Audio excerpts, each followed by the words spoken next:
Sebelumnya selamat pagi, namo Sengiri Budaya, namo budaya. Perkenalkan, nama saya Agus Setiawan. Saya salah satu mahasiswa Sekolah Tinggi Ilmu Agama Buddha Jenarakita Bandar Lampung. Baik, yang saya muliakan Biku Badranata, dan saya hormati Bapak Komang Sutawan selaku Kaprodi Kampus STAB Jenarakita Bandar Lampung. Baik, tujuan di sini saya akan menyampaikan tentang kemarahan atau amarah. Kemarahan merupakan reaksi dari emosi yang dimiliki oleh seseorang ketika menghadapi hal-hal yang tidak sesuai dengan harapannya. Hal ini yang sering kita jumpai dan mungkin kita alami. Kemarahan menjadi suatu masalah dalam hidup kita jika memiliki dampak tertentu pada diri kita maupun orang lain. Dampak dari kemarahan ini adalah kita akan dikritik oleh orang lain, karena pada dasarnya yang lain tidak ada yang mau dimarahi. Itu mana ada orang lain yang mau dimarahi, kan ya teman-teman. Selain itu kita juga akan menjadi malu setelah marah. Dan yang paling merugikan, orang lain tersebut tidak lagi mau menghubungi kita atau berinteraksi dengan kita. Akibatnya sebagai makhluk sosial, ketika tidak ada yang mau menyapa, bahkan tidak ada yang peduli pada diri kita, kita merasa ada sesuatu yang kurang. Tetapi jika kita hidup berdampingan dan harmoni, maka hidup kita menjadi lebih memiliki atau lebih bermakna. Jadi kalau ada orang lain, kita bisa berinteraksi sama orang lain, kita bisa bekerja sama orang lain, jadi hidup kita lebih tenang, lebih bahagia. Kita tidak marah-marah sama orang, jadi hidup kita itu tenang, bahagia, tanpa ada namanya gangguan atau yang terkait dalam pikiran kita bahwa kita itu selalu marah kepada orang tersebut. Dan di sini tentu penyebabnya itu banyak, penyebab kemarahan itu. Apa saja penyebabnya? Penyebab kemarahan, banyak hal yang menyebabkan seorang menjadi marah.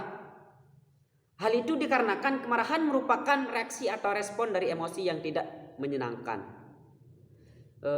Dalam Dhammacakkappavattana Sutta dijelaskan bahwa penderitaan muncul karena adanya nafsu, keinginan atau tanha. Demikian pula kemarahan dapat muncul juga karena nafsu, keinginan. Kenapa saya katakan demikian?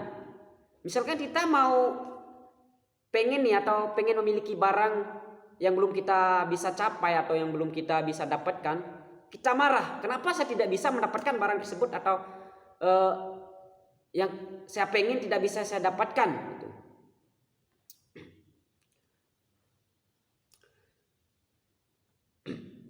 Demikian pula kemarahan dapat muncul juga karena nafsu, keinginan. Saya tadi sudah jelaskan.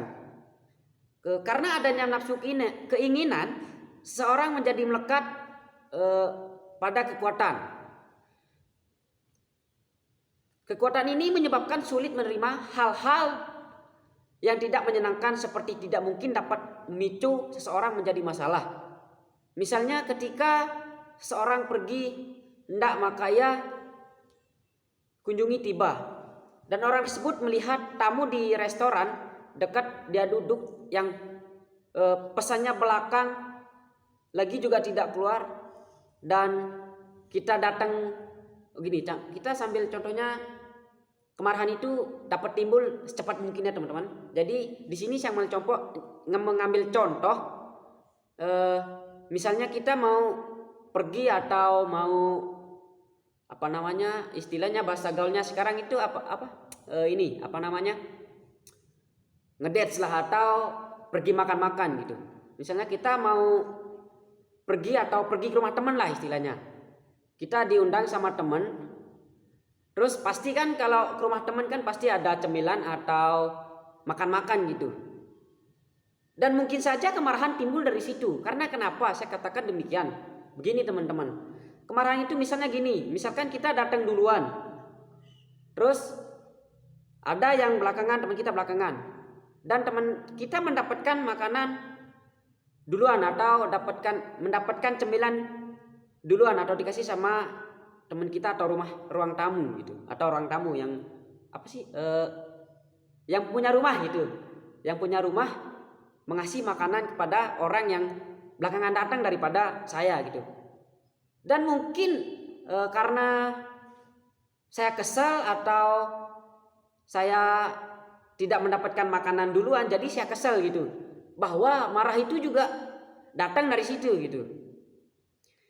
Dan di sini ada juga bagaimana cara kita mengelola kemarahan. Di dalam Metta Sutta, Sang Buddha menjelaskan bahwa tak selayaknya karena marah dan benci mengharap orang lain celaka gitu.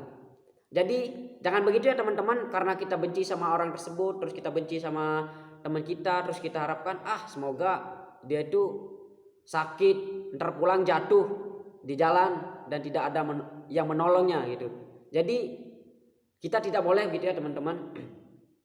Demikian pula hendaknya kita juga tak selayaknya marah dan benci dengan mencelakakan orang lain. Jadi tadi saya pernah katakan, amarah itu atau marah itu kita tidak boleh mengharapkan atau menginginkan teman kita celaka gitu. Karena kita punya masalah atau punya masalah sama orang tersebut, kita tidak boleh memuji atau mengharapkan teman kita itu celaka. Jadi itu tidak boleh ya teman-teman. Kenapa saya katakan demikian? Tentu sebaliknya kita akan berbuah kepada kita. Jadi karena kita mengharapkan orang lain itu celaka atau mendapatkan musibah, kita juga akan mendapatkan, tapi belum pada saat sekarang atau pada saat itu. Atau juga misalkan kita mengharapkan orang lain celaka, terus kita puji-puji mereka biar mereka jatuh, siapa tahu berbalik arah, kita pas kita pulang kita juga yang mendapatkan musibah tersebut. Di sini mari kita bersama-sama mengenali kemarahan. Sesungguhnya ketika seorang marah, orang tersebut dapat merasakan perubahan yang ada di dalam fisik dan pikirannya, seperti denyut jantung mengikat, nafsu mulia berubah menjadi tidak teratur, badan terasa mulai terbakar. Selain itu dalam pikiran mulai ada dorongan untuk memberikan perlawanan. Jadi karena kita marah, terus kita kita mau punya masalah, terus kita marah, bahwa kita itu tidak seenak-enaknya memarahi orang banyak. Contohnya misalkan nih saya punya masalah atau masalah keluarga misalkan, terus saya bawa keluar. Contohnya saya marahi teman saya. Ada teman saya ngomong di samping, terus saya marah gitu. Itu tidak boleh. Jadi kita harus mengenali diri kita sendiri. Kita bahwa marah itu jangan seenak-enaknya saja sama semua orang gitu. Marah ya sewajarnya, misalkan kalau punya masalah kita cerita gitu, jangan marah gitu. Di sini mari kita bersama-sama mengenali kemarahan pada diri kita. Kita boleh marah, tetapi kita tidak boleh berlebihan gitu. Maksudnya di sini kenapa tidak boleh berlebihan? Tentu kemarahan ini juga bisa merugikan orang lain. Misalnya kita malah banget sama orang tersebut, atau dengan marah dengan diri kita bahwa kita tidak bisa menyelesaikan masalah yang ada di dalam masalah saya sendiri gitu. Terus saya bawa keluar masalah tersebut, dan bisa menyebabkan orang lain sakit hati gitu. Dan teman kita juga berpikir, kenapa sih orang ini marah-marah gitu? Nggak ada hujan, nggak ada angin, kenapa dia marah gitu? Sedangkan saya tidak punya masalah dengan dia, kenapa dia marah-marahi saya gitu? Kenapa seperti itu? Jadi di sini mari kita bersama-sama untuk teman-teman atau yang kita hadapi sekarang, misalnya kita punya masalah, marilah kita bersama-sama melawan ego kita gitu. Kita tidak boleh marah seenaknya, terus tidak boleh marah sama orang lain atau marah berlebihan gitu. Tadi pernah saya katakan bahwa marah itu wajar, karena kenapa? Marah itu di setiap orang juga punya kemarahan gitu. Kenapa saya katakan demikian? Marah itu bisa diartikan bisa kita bawa kemana-mana. Kenapa saya katakan demikian? Misalnya kita di sini juga marah ini bisa menjadi pujian. Kenapa saya katakan demikian? Begini teman-teman, kita bisa dipuji sama orang lain karena kita marah. Kenapa? Dalam artian begini, misalnya teman kita ini punya sifat yang bisa dikatakan perilaku atau kurang baik lah. Terus kita marah sama orang tersebut. Marah di sini dalam artian kita menasehati teman kita supaya tidak melakukan perbuatan seperti itu lagi. Misalkan kita menasehati teman kita, misalkan contohnya gini, kamu itu tidak boleh melakukan perbuatan seperti itu. Kita marah nih. Kenapa kita marah? Karena di sini marah kita itu dalam artian kita membimbing atau menakuti orang tersebut gitu. Kenapa kamu melakukan perbuatan seperti itu? Bahwa perbuatan seperti itu tidak pantas dilakukan sama kamu atau tidak pantas dilakukan sama kita semua. Bahwa itu tidak baik yang kita lakukan. Terus kita marah. Nah, kenapa kita marah? Karena perbuatan-perbuatan yang dilakukan oleh teman kita itu tidak tidak benar gitu. Kenapa kita dipuji? Karena kita marah itu baik. Di sini marah juga bisa dikatakan seperti tadi, mencela atau menyakiti orang lain. Di sini dalam artian kita marah bahwa kita marah seenak-enaknya saja. Tadi pernah saya katakan dari awal bahwa marah itu kalau tidak penting. Kenapa saya bilang tidak penting? Di sini marah terus seenak-enaknya saja. Sedangkan orang lain tidak punya masalah, orang lain tidak punya masalah sama kita, terus kita marah. Contohnya saja marah itu timbul cepat gitu teman-teman. Kenapa saya katakan demikian? Contohnya kita misalkan nonton video atau nonton TV gitu kan.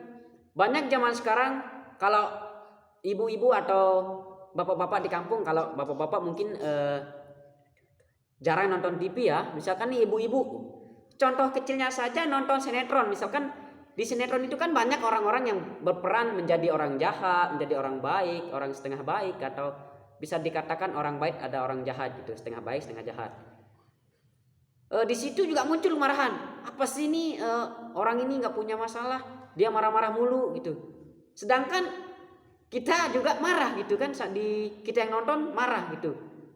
Itu kan cuma ada di peraktingan atau di film tersebut. Jadi kita marah karena filmnya itu mungkin biar ada antagonis dan protagonisnya, biar filmnya seru gitu. Di situ juga kita timbul kemarahan gitu. Karena timbul kemarahan, jadi itu juga bisa mengakibatkan orang lain juga bisa marah gitu, di teman kita di samping kita terganggu gitu kan.